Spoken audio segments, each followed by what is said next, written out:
Okay, I have to tell you, I was just looking on eBay where I go for all kinds of things I love, and there it was. That hologram trading card.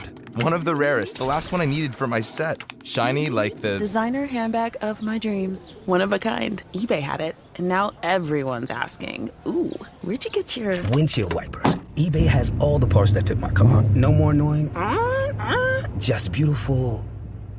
Whatever you love, find it on eBay. eBay. Things people love.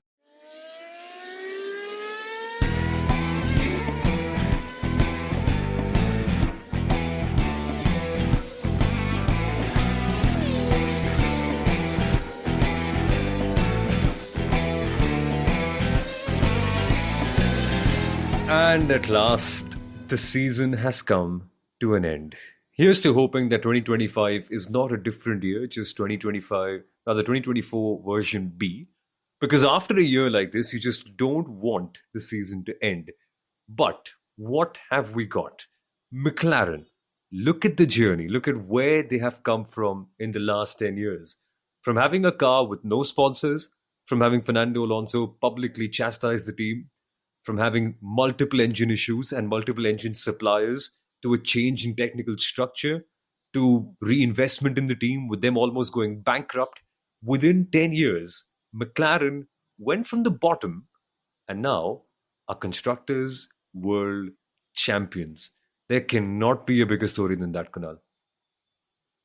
Well, there isn't a bigger story than that. And the way they've done it is what sort of stands out. If we go back literally, 40 races ago, and remember, 40 races is not a lot of time in Formula One. It's less than 2 full seasons. At the start of last year, they were really out of sorts. They brought the upgrade mid-season in Austria, and they continued bringing upgrades all the way throughout. But that Austria upgrade last year and the Miami upgrade this year has brought them into so much contention that eventually has given them this Constructors' Championship win after 26 years, if my number is right. And Andrea Stella, you showed the math of Alonso and then the victory that we are seeing today. Andrea Stella actually joined McLaren back in that time. Okay. Andrea Stella, there we go. He came from Ferrari. He was Fernando Alonso's race engineer. I think he was the one whom his race engineer when Alonso lost the 2010 Drivers' Championship. Stella has, of course, gone to McLaren, slowest team, slowest car, no engine, and one by one, when he was given the team principal mandate a couple of seasons ago, he put his pieces together, and that has resulted in a beautiful World Championship win for McLaren. And I also think for Formula One to not see a Red Bull or a Mercedes take win, because that's what Red Bull and Mercedes have been doing since 14 years now. Yeah, isn't that the number, Sundaram? 14 years of dominance, now finally broken. And we've been crying for McLaren versus Ferrari. Now that it's happened, I don't think we're appreciating the moment enough. Of course, it's been 14 years since any other team apart from a Red Bull and a Mercedes has won the Constructors' title, or any title for that matter. And yesterday, when they finally won the title, it was not a case of the result, which is eventually the Constructors' title, but the journey, like we've just discussed. And for each of them, I think Lando, Oscar, Zach, and Andrea Stella, they've all come through some very different journeys and some very low lows. And it's ultimately a case of so much of loyalty and belief, because we've said 26 years since their last title. You know how much McLaren has gone through then. 2005, they arguably had the quickest car on the grid, and they had the quickest driver in that cockpit as well, Kimi Räikkönen. He was supposed to win that title, but due to reliability issues, they lost a hold on the championship. 2007, we don't need to really go there. Fernando Alonso, Hamilton, one of the most bitter rivalries between teammates. There was also the espionage scandal. There was also, they got disqualified. They got disqualified from the championship. They had 100 million fine on them. And literally, it's a very shameful period for McLaren at that point. And 2015, they moved to Honda. They finished 9th that year. 2017, they finished 9th that year. I came out with a stat saying that Lewis Hamilton has had only 14 DNFs during his 12 years with Mercedes. McLaren had 16 DNFs in 2017 alone. And when Lando Norris came into that team, there was no belief or there was no proof that they could win a title. When Oscar Piastri came from Alpine, and like Kunal said, the first couple of races last year, it felt like he had made the wrong decision. But then everything just came together over these last 40 races, and all of them and the hundreds and thousands of people that have worked behind the scenes. It's all worked together, and it's been a very, very long journey for them. And Lando Norris actually rejected Red Bull Racing's offer to join them. He was meant to be Max Verstappen's teammate. Helmut Marko revealed this to us on the Inside Line F1 podcast itself. And he said, we offered a contract to Norris, eventually it didn't go through. And Norris then went on to the media and said, I want to win a championship with McLaren. This came from a driver who at that point only had a couple of podiums, one pole position, no race wins. And we were all saying, what? Why? What's the project looking like? We're so far away. Go to a team that can win and win it. But he stuck around. And that patience, that love, that loyalty, that support, it's resulting in something so beautiful. And also Zach Brown, Kunal, when he walked in, the bullish American CEO type, not really a proper technical person, someone more on the commercial side, the way he's transformed McLaren. I mean, this photo, right, of Fernando Alonso stepping out of his 2017 McLaren. Look at how empty and dry that car looks. Today, the McLaren car is filled with sponsors even on the rims. Yeah, absolutely. The famous Google Chrome, wheel rims that they've got. And, credit has to be given where it's due. Zach Brown did all the building, the restructuring. He is where the buck stops in McLaren. He elevated Andrea Stella to the team, technical director role after James Key left. And they don't have a headline designer, as most people would remember. Adrian Newey, Red Bull Racing, he has beaten. And when I say he, I mean Zach Brown led, Andrea Stella led. McLaren have beaten Adrian Newey in this ground effect era of Formula One. And yes, Checo Perez hasn't scored. Red Bull has had their issues internal with the car, etc., etc. But to beat Adrian Newey, because when you beat the constructors, you're beating the team. You're not beating a driver. Okay. We will celebrate Norris a little more, or Oscar Piastri a little more, should they end up beating Max Verstappen next year. Mind you, Lando Norris has put himself out there publicly after winning the race. Next year is mine. Next year's target is to win the constructors and the drivers. So he's put on that pressure on him already through the offseason, and I think that's fantastic. When you have a bit of pressure, when you have a bit of ambition and direction, you wake up every day wanting to chase it. But hats off to McLaren for pulling it off. They needed a perfect race result. They almost had it till Max Verstappen spun Oscar Piastri. Questions should be asked with that car they had. Should the battle have even gone down to the wire? Should they have wrapped it up a couple of races ago?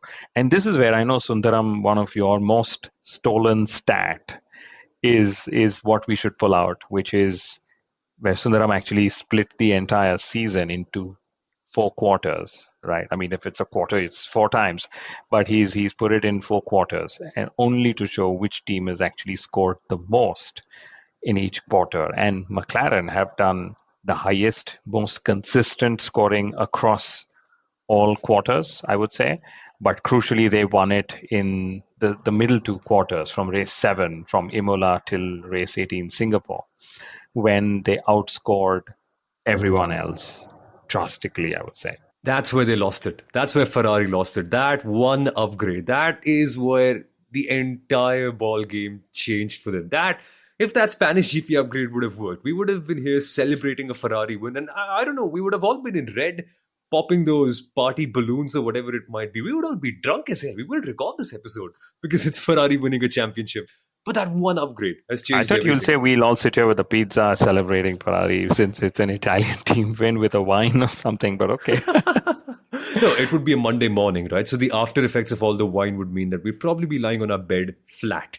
So we wouldn't know much of what's going on. But it's a testament to the budget cap, Sundaram, I'd say, that upgrades, every single one of them matters. Correlation matters. Success is not a guarantee. Wind tunnel time is also decreasing.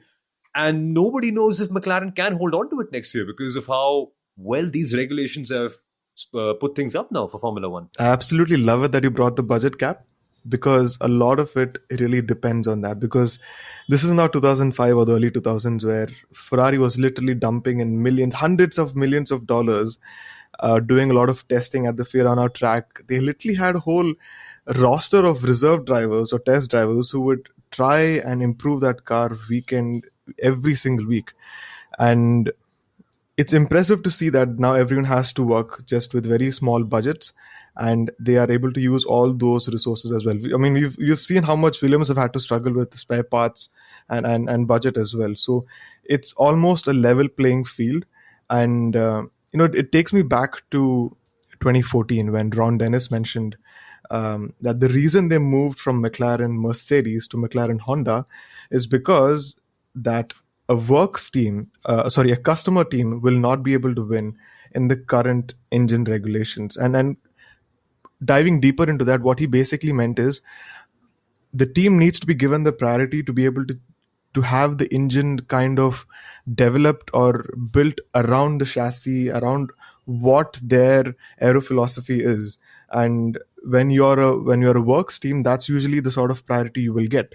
And that's one of the reasons why they moved to McLaren Honda, and we know how that partnership ended. But then it's ironic that they came back to McLaren Mercedes, and it's that very team that kind of beat that notion that you can win with a customer team. And McLaren is now the first customer team since Red Bull Renault in 2011 to win the constructors title. Oh, wait, 1 second. Not 2013, because that would have been also Red Bull Renault, right? I think that was they had already moved to Lotus by then. So 2011 was the last time, if I remember. Oh, Renault yeah, was on you're the grid. right. They were but would that be a proper works team then if Renault were the suppliers and Red Bull were the share? But I get your point, because they were the sole people supplying the engines, right? Yeah. But I'd say we need to say congratulations to Formula One, Kunal, for this result, because 14 years of dominance has finally come to an end. And it basically shows that with the right setup and with the right operations, anyone can win. And this could very well have been a Ferrari World Championship. It could. And my mind goes back to two things. When Carlos Sainz and Checo Perez had that crash in Baku, it could have changed the trajectory of the World Championship. But even more, I think, this season, and I have now so many thoughts that I got to say it slowly. This season was defined by those fine margins. It was that one race result that cost you a big position in the championship, or it was that one upgrade that didn't fire, or one safety car that didn't work out your way, or a yellow flag that came out at the wrong time. When you sit back and it was just that race, or it was just that result. And I think, but largely Ferrari lost this championship between Monaco and Monza. Okay, they had such a bad run of results between the highest and the lowest downforce of circuits, and everything else in the middle was completely haywire, which is where you also rightly mentioned about the Spanish GP upgrade and various things. And to me, yes, we would have been celebrating a Ferrari win, but they haven't won. And, Charles Leclerc was so upset despite driving one of the most incredible recovery drives we've ever seen in a Ferrari do it. Let me tell you, we've seen recovery drives in Red Bull. We've seen recovery drives in Mercedes, but I can't remember when last we saw a recovery drive in a Ferrari. Okay, despite them being who they are, to see that recovery drive, I think was fantastic. So to me, I really hope it's not a 2025 Formula One season, but more a 2024 version 2, because we need this momentum to continue before we hit reset in 2026. We need such unpredictability to be there. We need such awesome competition to be there throughout. I think even the off season. Can we just have a few races in the off season, given everyone's literally going to end up missing Formula One from next Sunday? Like a rookie sprint race, you mean? There are post-season tests, but no prizes, no broadcast of the post-season test apart from some driver interviews you'll get to hear on social media. But what a bloody win. I mean, McLaren and Ferrari gunning for it. Ferrari needed 2 cars on the podium. They got 2 cars on the podium. And, just a culmination of all of it. Pierre Gasly needed to get a score ahead of Nico Hülkenberg, where, hey, Nico Hülkenberg put it in 4th place. Again, finer margins decided that P6 in the championship. And I think it was just one of those, such an incredible race. Everyone was getting emotional. Yeah, there you go. Yeah. I love that picture of Nico Hulkenberg. It's the good old, suit on the parts of his face where, the balaclava doesn't cover him. It's wonderful, right? It's just the good old way of how we remember Formula One to be. But wow, I don't know how we're going to handle the off season, guys. Maybe we just need to have an offline meet with all our listeners and followers and viewers early in January to start celebrating 2025 already and build up the anticipation. Celebrating this year is a very good point. Because, guys, before we move to Lewis Hamilton, we need to touch base upon what we, as the Inside Line F1 podcast, have achieved in the last year. I mean, one of our key goals, and we rarely share this, right? We rarely talk about why we're doing this or what we are in this for. Kunal was already in the sport when we all joined the podcast. I joined in 2020, Sundaram in 2021. Our goal was just to be like him in a way, right? To try to get to work in Formula One, make a living off it, make it your passion, make it your life. And for the first time, we can very proudly say, and I look at the grin on Kunal's face and I feel so happy about it. We all have worked on Formula One this year. All three of us. There were times where all of us were on TV on the same weekend. Sundaram and I with the Indian Racing League, Kunal on the Formula One broadcasts in Norway. And then in the last race of the season, Sundaram, do you want to share the news about who has sent you an email or what's going on there? No one sent me an email as yet. But that's the thing. So last year, we all made our debuts on live broadcast in the same season. I'm sure you guys have already done it before me, but then I was also there on live broadcast on live television last year. That was one milestone for us in 2023. But this year, all of us have worked in Formula One. All of us have been on the live broadcast together in some championship or the other. So yeah, step by step, you're there. And I'm sure 2025 is going to be even bigger. The joy of working with you jokers, and I'm saying jokers now for a reason, is because y'all are being very modest and humble. I have to put it out there myself. So firstly, when Sudaram and Somil joined forces with me on the Inside Line, the plan was, wow, you guys are doing great in your fields, whether it's Somil, which is wonderful commentary, whether it's Sundaram with his stats, which I wasn't doing stats. I was just winning quizzes. You were the Lewis of the quizzes, by the way.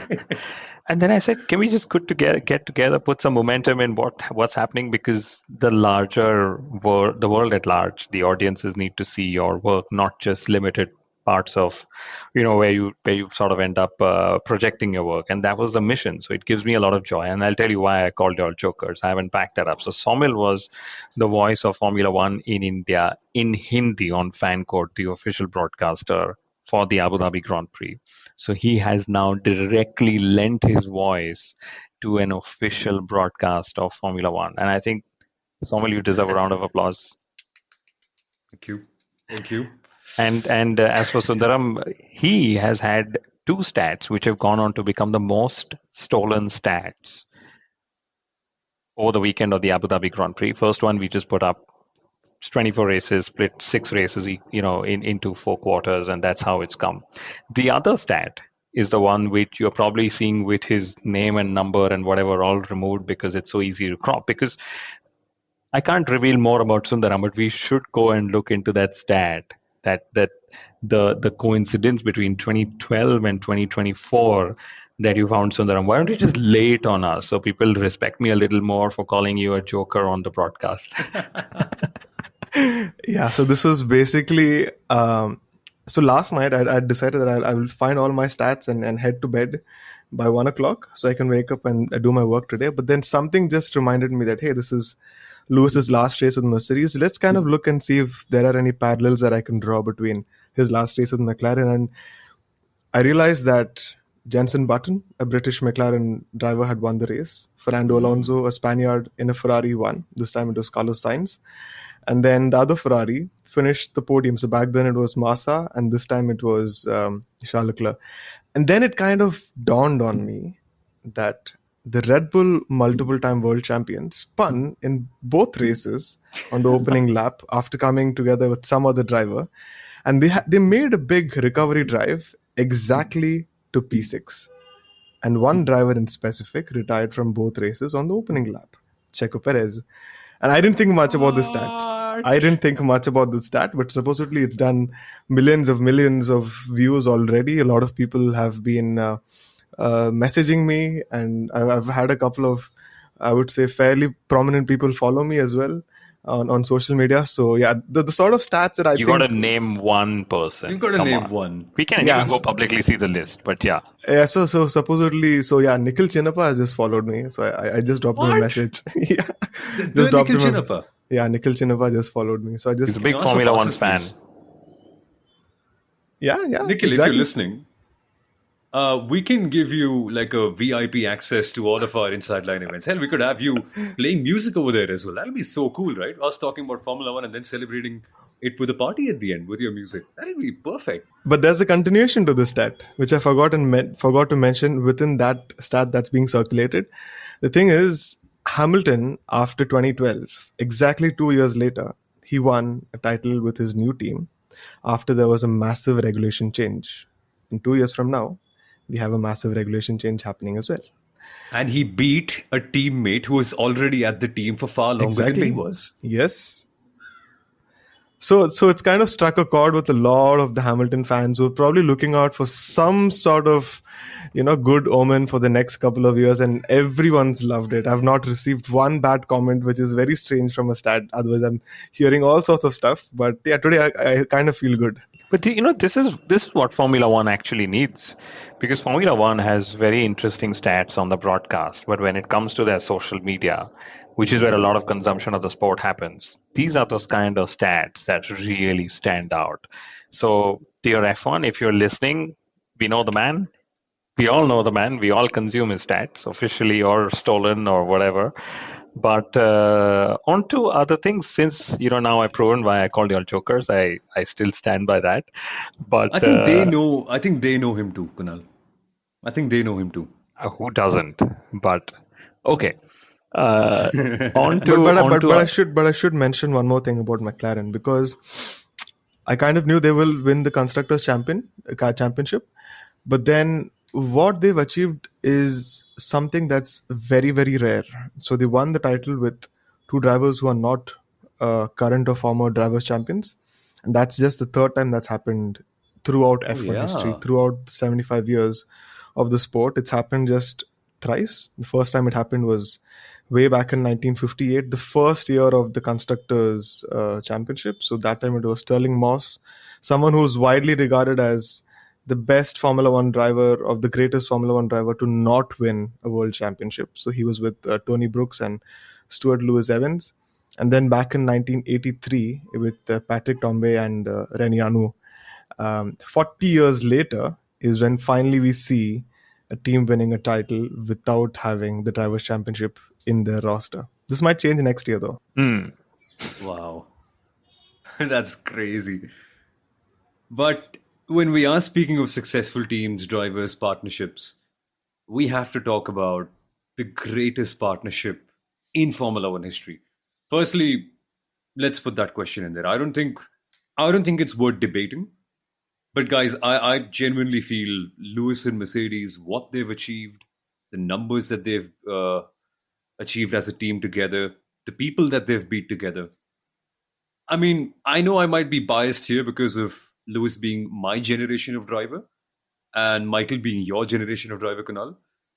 But statistically, and in terms of influence, and I'm talking about influence off the track as well, because both of them have done so many incredible things for the wider sport as well. Inclusivity, greater racial diversity as well. Everything that Lewis and Mercedes have achieved together, in my opinion, I don't see any greater driver-team partnership in Formula One history. Even though it might have ended on a sour note, and it felt like Lewis was just relieved to let this whole chapter end. But what they've achieved is, I think, something that we will talk about for decades to come. Oh, yeah, absolutely. I think no driver and team partnership has delivered so much on track and, like you said, off track. Somil, the way Mercedes has absorbed Lewis's talent, helped him, made him shine. Also, at the same time, they embraced what he stood for. The silver arrows turning black, them standing up for all his beliefs. I would say political beliefs, but that's not really what would define how he stood up for so many causes, whether it's inclusivity, whether it's Black Lives Matter, whether it's promoting talent, whether it's saving the world as well. Like some of the things about being plant-based and sustainable and so on. And I think I loved Toto Wolff's send-off message. Of course, I'm sure it was scripted. I'm sure they Lewis himself practiced his message, rehearsed it, as did Toto. But Toto's ending statement, you'll always be a part of the family. If we can't win, we want to see you win, right? And I thought that got me tearful, honestly. Yeah, that was incredible. For all the words about sabotage, which I don't think has happened really, but it's so difficult to outscream or outwit the algorithms to tell people that there is no sabotage there. And even the overtake he pulled off on George. I mean, George, out of respect, wouldn't have gone wheel to wheel for all we know. But Lewis also had a tire advantage. But all in all, just what an emotional moment, that. And you realize, hey, he's not leaving Formula One. He's just going to another team. I can't imagine if Formula One can handle a Lewis Hamilton retirement. We've, of course, just about handled a Vettel and a Raikkonen retirement. But a Lewis Hamilton retirement. And I have to say, he did his donuts. Big credit to Mercedes for letting him do donuts. And yes, we've seen the race director's notes where they were telling where Lewis will do donuts and park up and so on. And a lot of people were saying, hey, why can't the others do donuts? Why not Max Verstappen? Why not, Leclerc or whoever wanted to do donuts? The truth is, it's not that the FIA has a say in who can do donuts or not. They don't. The teams have a say. And why do they have a say? Because in a couple of days, actually not even a couple of days, tomorrow is when the postseason tests start. The young drivers will go in there. The tire tests will go in there. And the teams want to use the same engines. They don't want to be installing new engines. And when you run donuts, you're actually risking damage to those engines. And that's why a couple of years ago, Mick Schumacher was told to not do donuts, because as a customer team, if you have to put in a new Ferrari engine, okay, it's just going to cost you more money, especially from a driver you've not earned too many points from, for example.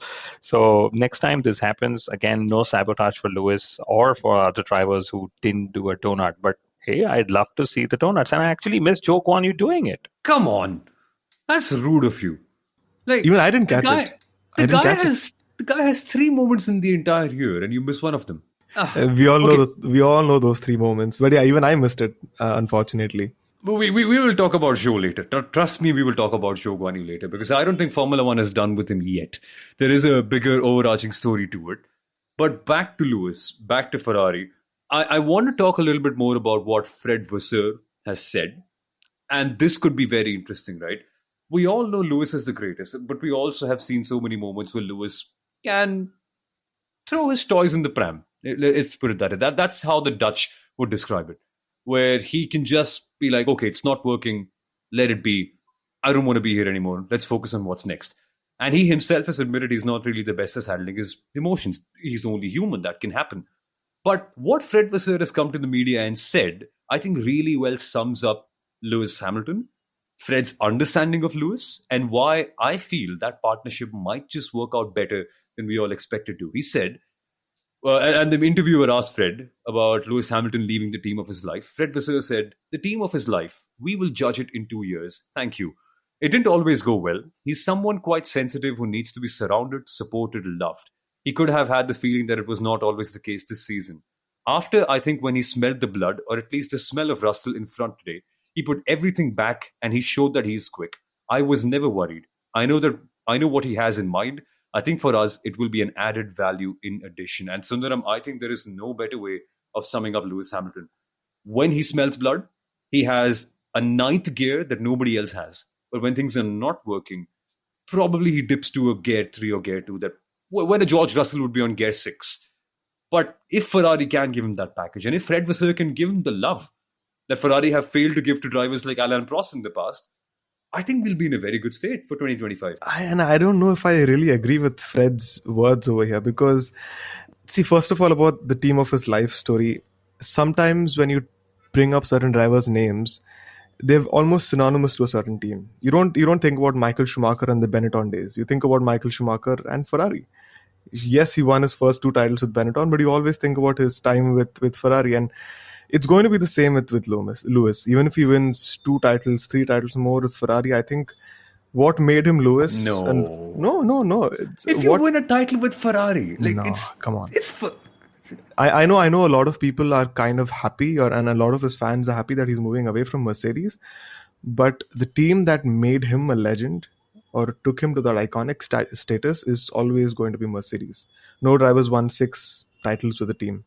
Okay, and he's become Lewis Hamilton because of Mercedes, and vice versa. Mercedes has reached that stature because of Lewis. And that's why I say, even if he goes to Ferrari, sure, and I really wish that he has a lot of success. And Ferrari has been that sort of team which hasn't handled its champions well. We've seen that with Vettel, we've seen that with Alonso, we've seen that with several others as well. Kimi Raikkonen to some extent.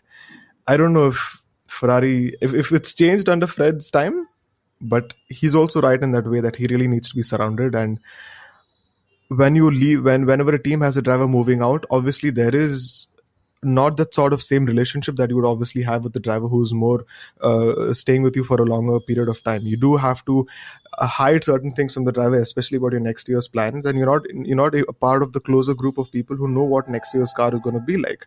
So in that case, Hamilton might have felt so, and sure, there's lots of rumors around sabotage and everything, but for me, Mercedes and Hamilton will always be synonymous. Not even McLaren, probably not even Ferrari. I have to agree with that, or let's put it this way: we will test that scenario out in a couple of years. I love this transition photo of Lewis, where he's literally gone from silver arrows to the red outfit, so to say. But at the moment, it's Lewis's Mercedes is Lewis, and it's difficult to think otherwise. And all we should do is just celebrate that one of the greatest drivers is going to have the opportunity that not all the greats have had before, and not many drivers may have here on as well. I mean, Max Verstappen may never drive a Ferrari or a Mercedes before he calls his time in Formula One and ends his era. But I definitely think Hamilton Mercedes is that unmatched era, just given their dominance, their competitiveness, and like I said, embracing each other for more than just what they brought to the world of motorsport. I was tearing up at the end when Bono said, Lewis, it's hammer time. And the way Lewis was performing at the end, closing up a 13-second gap within 10 odd laps, that I know he had a tire advantage. I know George didn't really fight a lot with him. Whatever. We all enjoyed it for one last time, and that was honestly incredible. But something tells me he was very relieved to go, because looking at his face, looking at his expressions after the race, after it was all done, the donuts felt obligatory. The pictures felt obligatory. You got a feeling that it was an end for the sake of there being an end. And I wouldn't be surprised if 5-10 years down the line, Lewis comes back and said, I wasn't feeling 100% that day, or my mind wasn't 100% focused on Mercedes or the end on that very day. Maybe because it's coming for such a long time that you zone yourself out mentally and already start looking in the future. But whatever it is, we have to take that moment to celebrate this incredible partnership. And now next year, George Russell will be leading the team that's been the most successful one in the last 10 odd years. I am so excited. I am so excited. Go on. There's one further point I actually wanted to highlight about Lewis's partnership, because I think the two major partnerships that we've seen in Formula One, of course, Lewis Mercedes and Michael Ferrari, these two partnerships came at a time when no one expected it to flourish. Yeah. When Michael moved to Ferrari, they had not won the title in 15, 16 years. They had no indicators, or they had nothing to prove that they had what it takes to be a world championship team. They had lots of internal rivalries and internal politics happening at the time, and it really took someone like a Ross Brown and a Michael Schumacher to bring all of those different sides together and make them work together as one. So Michael took the plunge back then to make Ferrari great again, and Lewis took the plunge to go to a Mercedes when everyone publicly humiliated him and called him out for probably never winning a race again. If you look at Verstappen going to Red Bull, obviously that he was part of the driver academy, but Red Bull had won a title barely 2 years ago. Ayrton Senna, when he moved to McLaren from the Lotus days, McLaren had won the title a couple of years ago. So you always want to go to the best team at that point or in recent history to further your career. But when Michael and Lewis's careers reached the top, they actually went with teams which had no indication that they would rule the world. So in that case also why I have to speak so highly about this partnership. And this is why, again, this will still sit a little higher for me than any other partnership. Ferrari's done well this year, and I know Lewis is going to be very positive about that. But that's why for me that relationship is going to be very, very big. You were saying, Kunal. No, I mean, I like the point that there was no guarantee of success. He said, we dreamed alone and we made it happen. And we made it happen together. And, to me, like he said, his history now, all his races have been powered by Mercedes. There's a lot of love that's not going anywhere. And I'd love to see how it coexists, his love for Mercedes as a brand, but treating them as a rival as well. And yesterday, one of the things that I also noticed that there were two drivers who staged a very strong recovery drive.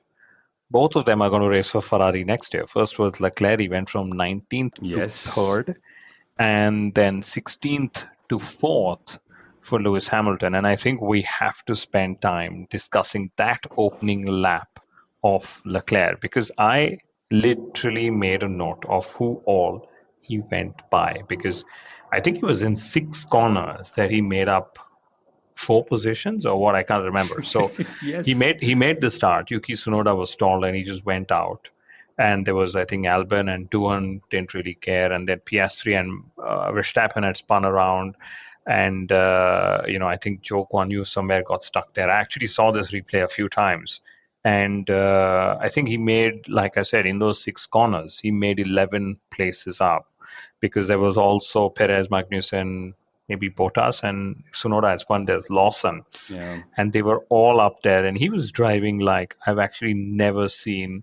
I've never seen such a strong recovery drive by Ferrari. They aided him with strategy. He aided their strategy by pulling off a brilliant drive. And, again, fan bases who are new to the sport say, guess what? How bad is Carlos? He started up there and he finished 2nd. And this guy started at the last row and finished 3rd. Well, the truth is, that's how Formula One works. There is no higher than 2nd if the driver ahead is ahead of you, and then you're just controlling your race. So both drivers, I think, drove a phenomenal race to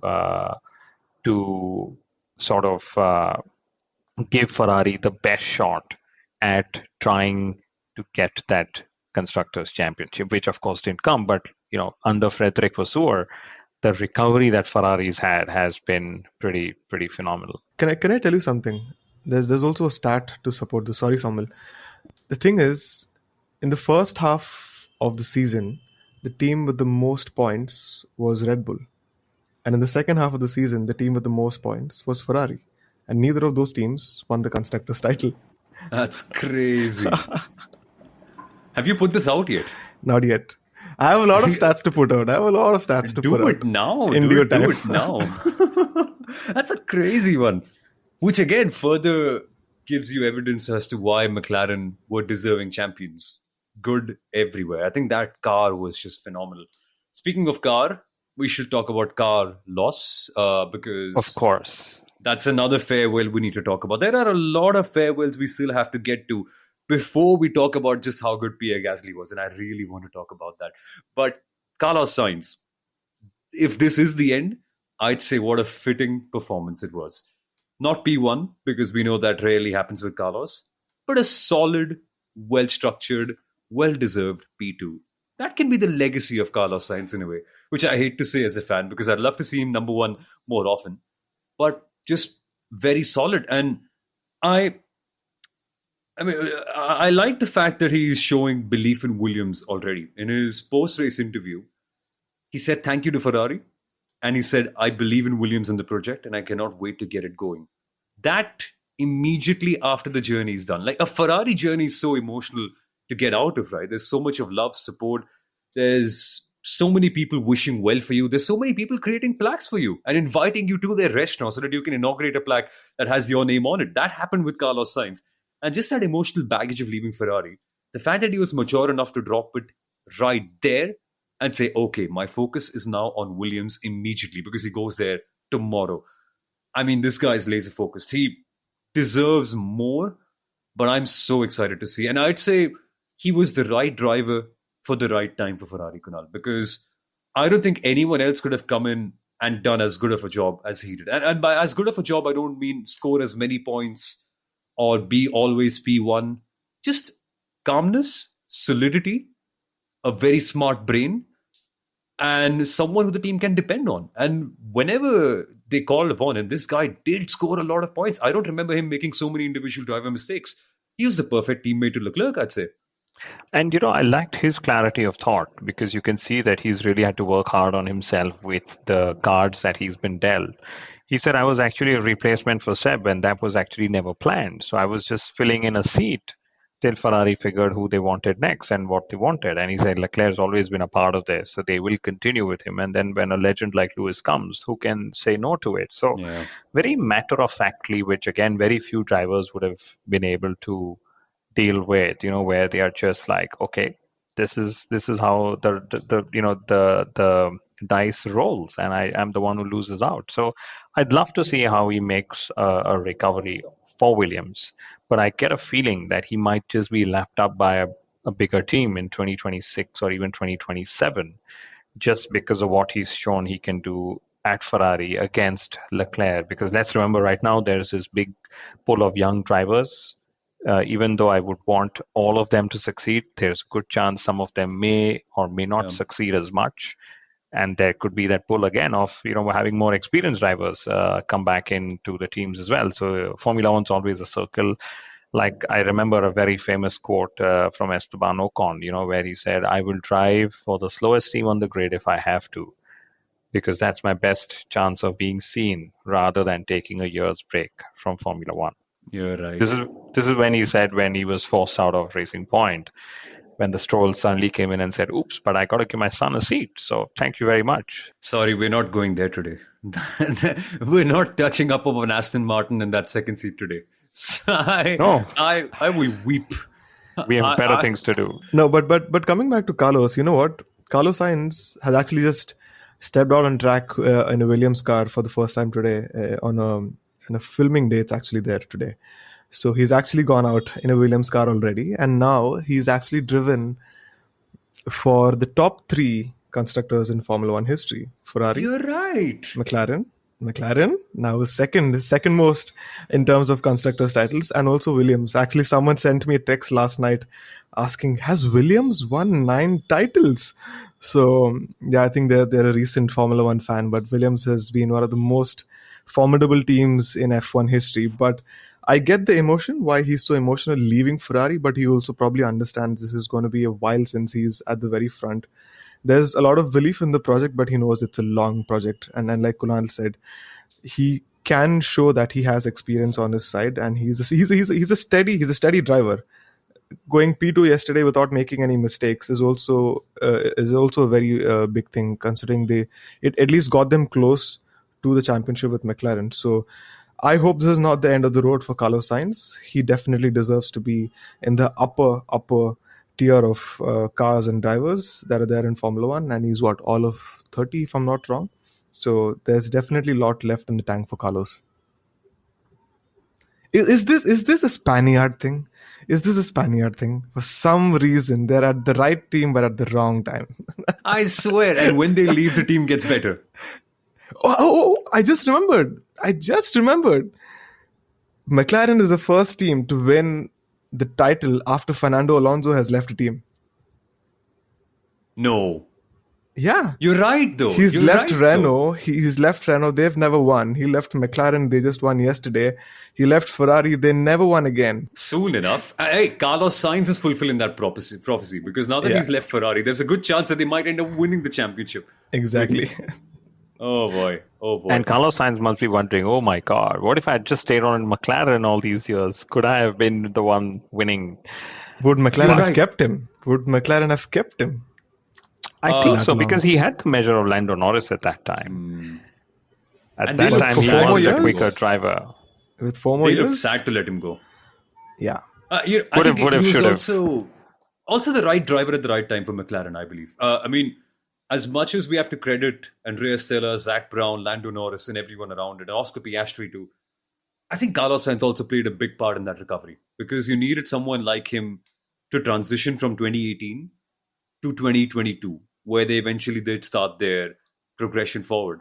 And each and every one of those podiums that he got for the team in that meantime, it meant the world to them. You could see how happy they were. You could see how much they believed in Carlos and how much he believed in that project as well. Worked out so well. But okay, guys, now I have to give you a choice. I've been leading the topics all the while. We have two choices. We either say, congratulations, Pierre Gasly first, or we say goodbye to a lot of people. And we want to say a proper goodbye to a lot of people because there are some few really fun things there. We're not touching on Max Verstappen at all, is it? Can you believe that? I mean, he's done all the touching already, so there's not much that needs to be touched upon. But I'll bring in two stats before we move to the next team. I know Kunal is Sure. a fan of numerology, and Max Verstappen has 437 points this season, 437. You rearrange that, Lando Norris has 374 points this season. Okay, and the difference between the both is 63. Whose racing number is that? George Russell. A little tribute, a little nod to his good mate from the recent races, George Russell. But something that I also kind of looked into yesterday, Max Verstappen has had a tough year. He spent 10 races outside the podium spots. And this is something I'm actually verifying.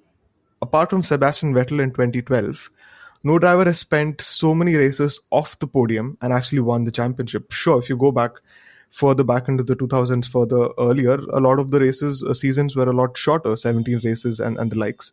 But I really have to look at the percentage and find out where does he rank. But he spent 10 of the 24 races off the podium and he still won it by 60 plus points. So if that summarizes Max Verstappen's season for you, yeah, I hope you get it. One of the greatest Formula One seasons by a driver ever. Honestly, like it's.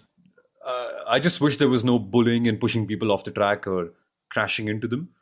And I get a feeling, unfortunately, we might get to see more because Red Bull dominance is not guaranteed anymore, which means we properly. You know what? Get to They see. have more time in the wind tunnel next year. They do. They can use that for 2025 and they can use it for 2026.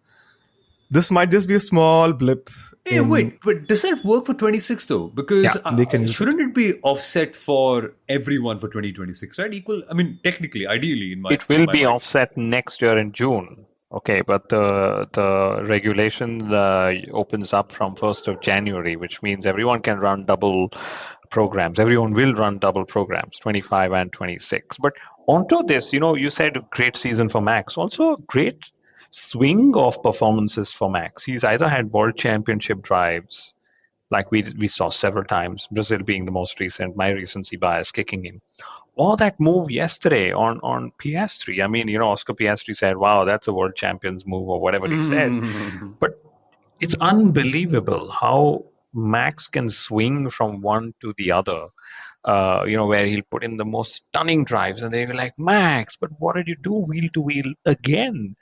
There is no in between, and I think this is something, if 2025 is as close, which it seems like it's going to be, this is something he will have to clean up at his end.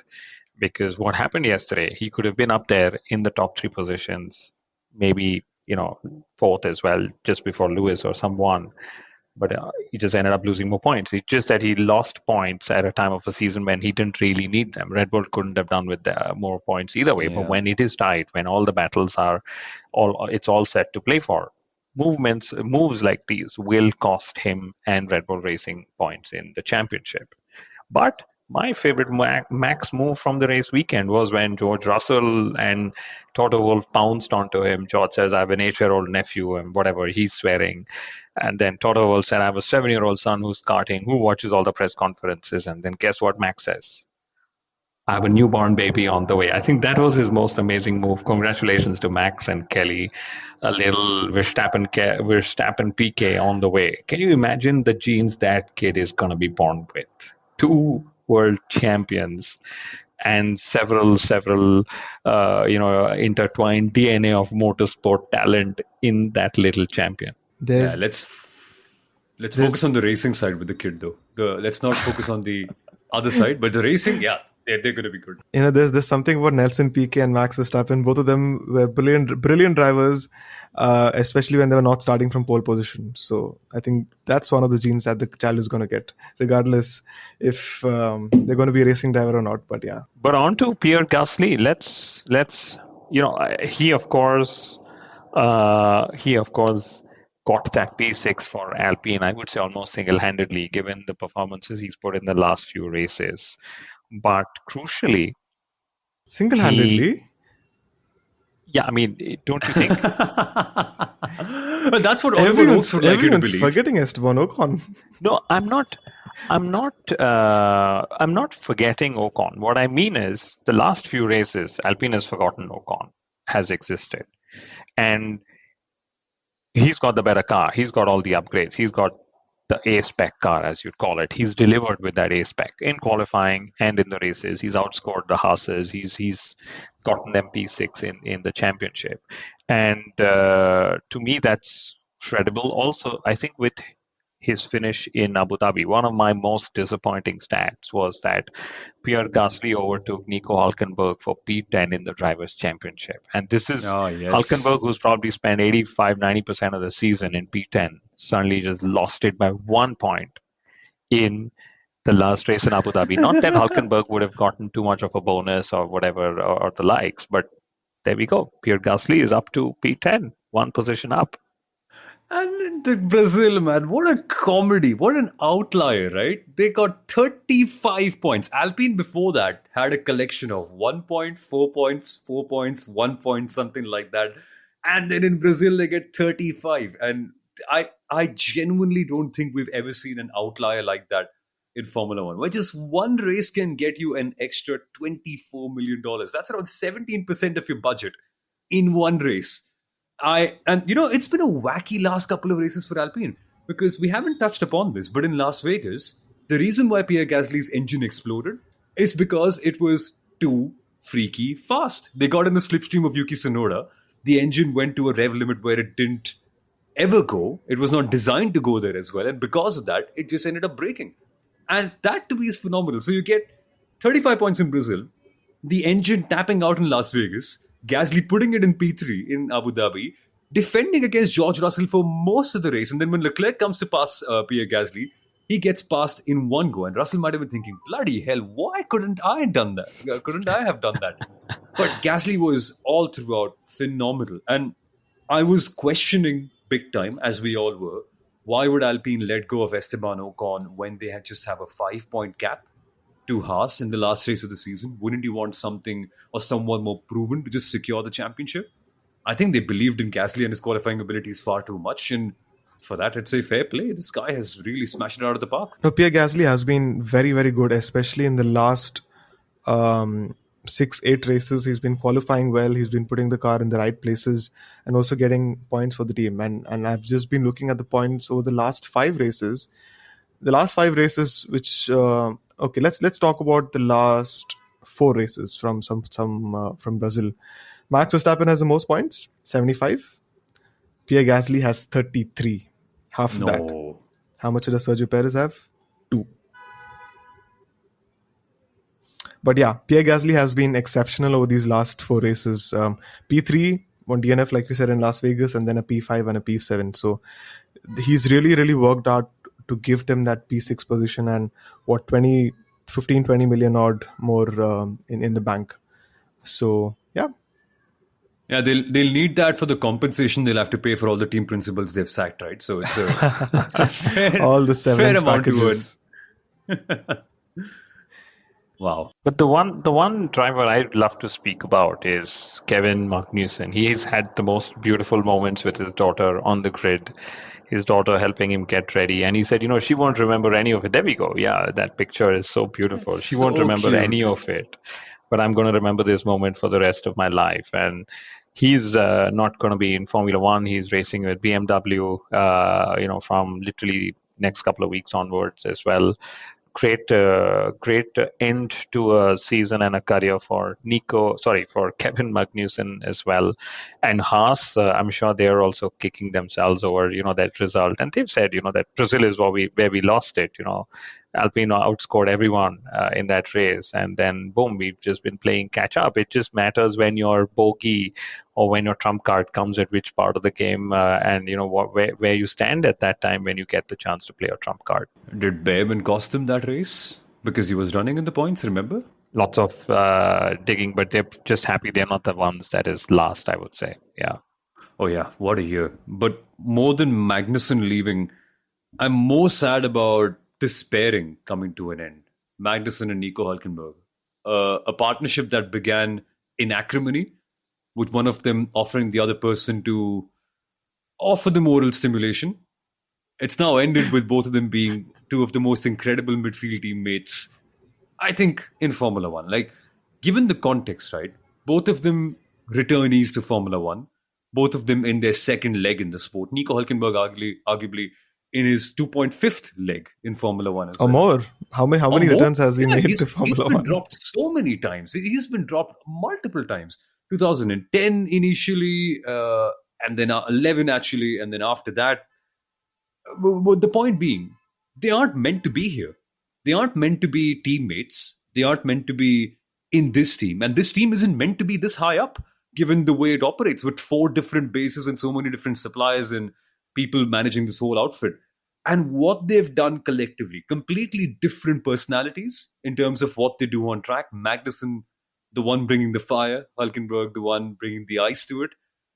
They weren't friends. They probably still aren't. But the way this relationship has blossomed and how they've contributed to Haas's success, 2 mature drivers putting aside all their problems to work towards a common goal for a team that desperately needs something like that. And given where Haas was with their drivers just a few years ago, I'd say they will really have pictures of Hülkenberg and Magnussen stuck up on their walls and say, man, these drivers were the best for us. Because genuinely, I don't think anyone could have done a better job given the circumstances. Okay, it would have helped if Magnussen would have broken a few less front wings, but still, what an unbelievable partnership it's been. It would have helped even without all the penalty points that he racked up and the race ban as well. But one of the good things that Gunther Steiner did was bring these 2 drivers together, and before leaving Formula One. And I also kind of realized that Nico Hülkenberg has scored in 12 different rounds this season, and that's the most by a Haas driver in their history.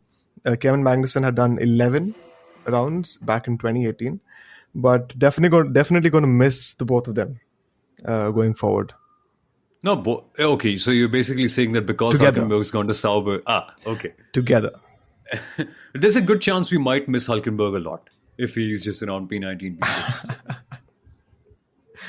But no, but even for Sauber, I'm actually very excited to see, because they have 2 good drivers. Nico Hülkenberg has been one of the highlight drivers of the season, but they also have Gabriel Bortoleto in the other seat. So rookie champion in F3, rookie champion in F2. So he's a very young and exciting talent. So at least they have the driver base covered. Now they only need to give them a good car that matches their potential. Kunal, a word on Kevin Magnussen. We've seen this guy grow so much, right? 2014, fresh-faced young driver, coming in after becoming a champion in the lower formula. Everyone was excited. He was McLaren's next big thing, and we all know how that worked out. Then there was the fiery side of him at Renault, and then the anger and aggression he carried into Haas because he had a point to prove. Nobody believed in him at that point. And then what he's done, then him getting sacked for being too hot-headed, coming back after becoming a dad. I think it's amazing how we get to see a life go full circle just by being a Formula One fan. We've seen a person's story evolve so much in the last 10 years. And how incredible is it that we get to witness all of this? And the sheer honesty with which we get to witness this, I think that's also the beautiful part.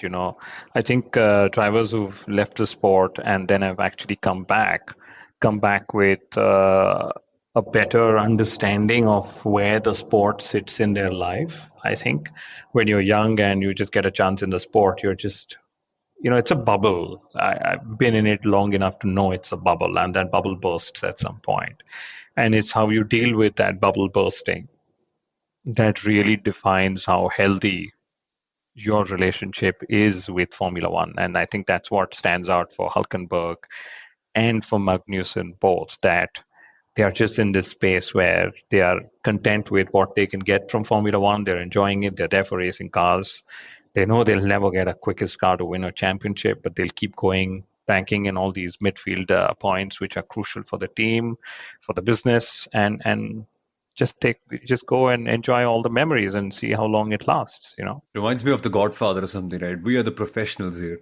We don't do this for fun. We do this for a living. And that kind of stuff. Okay, last couple of minutes in the episode. We are going long. It deserves to be the case. I believe more than we chat about Zhou Guanyu, I think we should chat a little bit about Franco Colapinto. Is this the end of the road, guys? Okay, one question. Let's not put it this way. Sundaram, if you were Christian Horner, because he seems to be the only person who has a say on Franco Colapinto's future now, would you pick him up? No, I would pick a Yuki Tsunoda first, and then maybe a Liam Lawson, and then think between Isaac Hadjar or a Franco Colapinto. So, Hadjar or Colapinto? Where are you going? I would go with Colapinto then. What about you, Kunal? I think I would give Tsunoda a chance.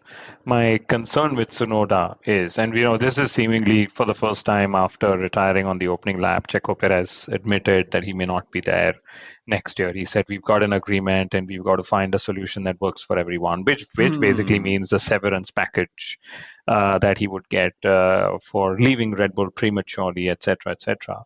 But I think the big question on Yuki Tsunoda is how strong is he mentally or not to be alongside Max Verstappen in a front-running car. And, on one end there is speed, but if you don't have the mental toughness to extract the speed, then would you choose a driver, say, like Liam Lawson, who's showing more mental strength? At least that's what the Red Bull team seems to be saying, and then give him more time to succeed. So it's interesting to see what they'll do. And I think Yuki largely getting all the attention from Red Bull is all down to Honda. Honda leaves at the end of next year. They become a works team with Aston Martin.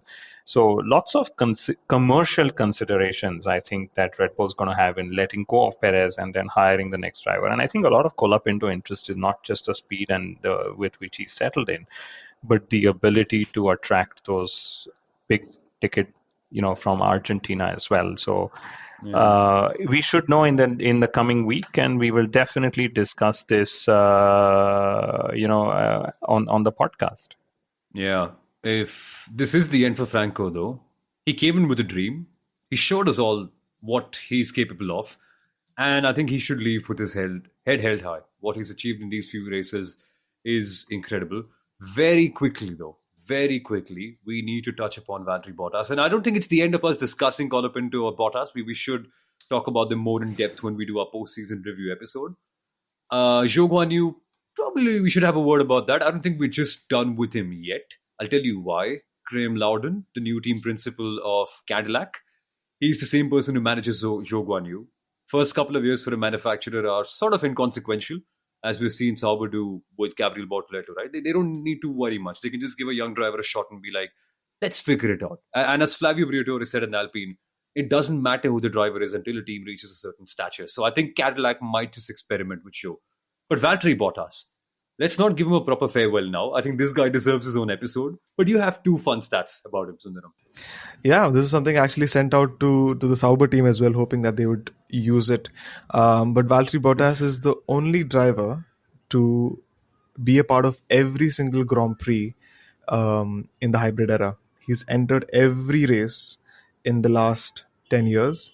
Although he did not start one race back in, was it Bahrain or Malaysia 2015, but he's been to all of the races. And the fact is, if you look at all the podiums in the hybrid era, you have Lewis Hamilton up top, You have Max Verstappen in second, and then sits in third comfortably Valtteri Bottas, 67, ahead of Sebastian Vettel, ahead of Nico Rosberg, and ahead of Charles Leclerc. So he's going to be third on that list for a long, long time. Is that a good note to end on? We've gone 1 hour, 4 minutes in. I think we should give more time to Bottas and Joe in our review episode because there's a lot more to talk about them. But there's our regular day to catch up with as well. And my parents will probably come and shouting saying, hey, dude, you have to do so-and-so things. Your work emails might come in, Sundaram. And for you, Kunal, life in India might come back. So Absolutely. Life in India, we've got an event to plan, 12th of January in Mumbai. More details on social media. exactly. Stay tuned, everyone. We all are finally in the same city at the same time. So it's an incredible scenario. And we will bring a lot of fun Formula One content for you on ground and also virtually. But thank you for listening to all of this. There's another 1 hour episode coming for you, and then another one. We will keep on talking. The off season is where we get to really yap a lot, and we will use that opportunity fully. But this is not a sign off to 2024 because we will still have more content. We will still have more episodes. But for the racing season, thank you for following us all along. It's been such an incredible journey. So many of you have reached out. So many of you have shared your predictions, your thoughts, your opinions, your feelings. And we love all of it. In this episode, we couldn't take a lot because we had to dissect so many things. But keep sending them in. We want to know what you think of on the sport. And we should hopefully include all of that in our Parody Awards episode coming up. Okay, now I see Kunal putting his hand on his forehead. It's time to end. Thank you, guys. We'll see you in a bit.